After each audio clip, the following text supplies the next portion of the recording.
Hey, boys and girls, we are going to talk today about multiplying fractions. All right.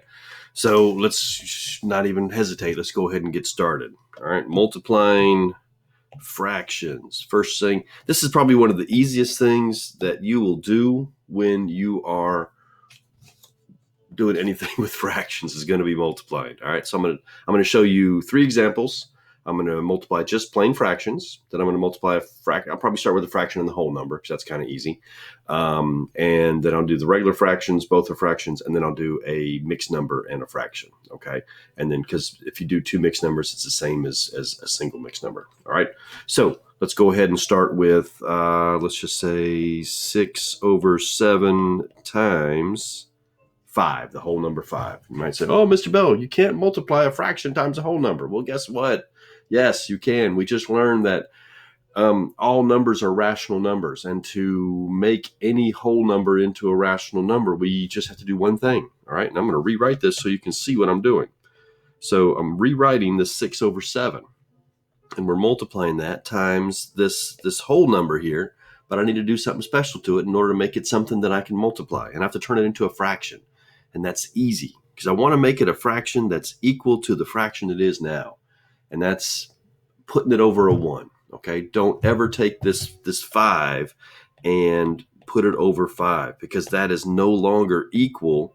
Do not do this. All right. That is no longer equal to 5. That's equal to 1. All right. We want to keep this fraction equal to 5. So when we do that, we write it over 1 like that. Okay.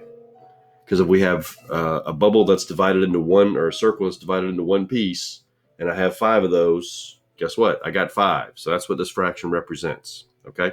So let's move on to the multiplying part. There's two things you can do here, or you have options. Let's just say this. Okay.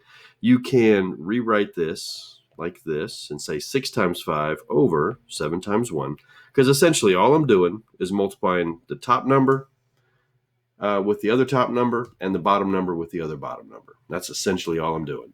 You multiply the numerators, you multiply the denominators, and that's it. That's all you have to do. So 6 times 5 is 30, 7 times 1 is 7, and I've multiplied. I'm done. Okay. Now I want to simplify if I can. I did make a video where I taught you how to simplify. Now I didn't show you how to simplify a fraction like this, but we should know this. This is easy. Okay. If I wanted to try to see if I can divide the top and the bottom by the same number, I would list the factors of each one of these numbers. The factors of 30, there's quite a few of them. 1, 2, 3, 5, 6. Actually, it's not too many.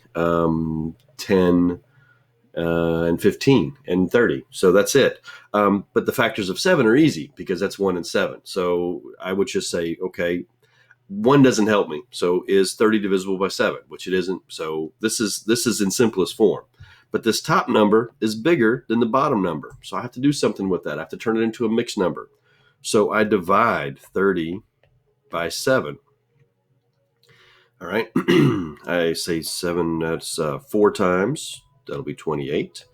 I subtract and I get 2.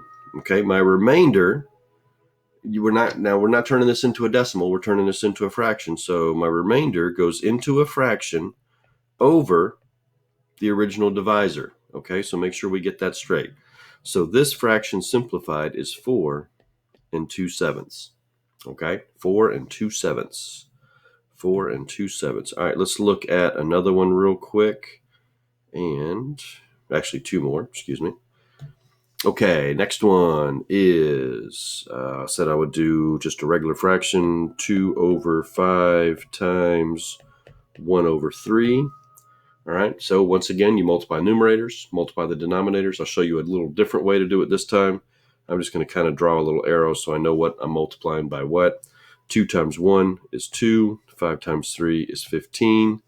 I'm done. That's it. That's all there is to it. This is so easy. Okay, I cannot simplify 2 and 15 because 2 is even, 15 is not. 2 will only divide into numbers that are evenly.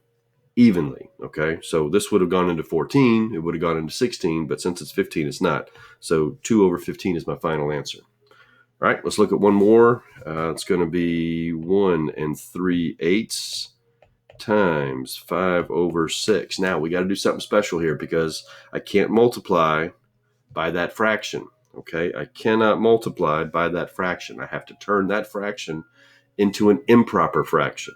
Okay, so just like we took this fraction and made it into a a mixed number, I have to take this mixed number and turn it into an improper fraction. So what I'm going to do is I'm going to multiply the 8 and the 1. And whatever my answer is to that, I'm going to add 3 to it. So I'm kind of working in this little clockwise motion.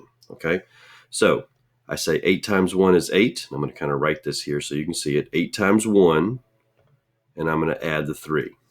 Okay, 8 times 1, and I'm going to add the 3. So 8 times 1 is 8 plus 3. 8 plus 3 is 11. All right, so I'm going to have 11 over 8. I want to put it back over my original denominator. All right, and then I'm going to keep this other fraction the same. There's nothing changing with it because it's a regular fraction. Now I'm just going to do what I've always done. I'm going to multiply the top times the top, bottom times the bottom. 11 times 5 is 55. 8 times 6 is 48. Okay. I can't simplify this by dividing the top and the bottom by the same number, but the top number is bigger than the bottom number. So I would divide 55 by 48. I know 48 only goes into 55 one time. So I subtract. All right. And I know that's 7. So it's 1 and 7 48ths. So 55 48ths equal to 1 and 7 48ths.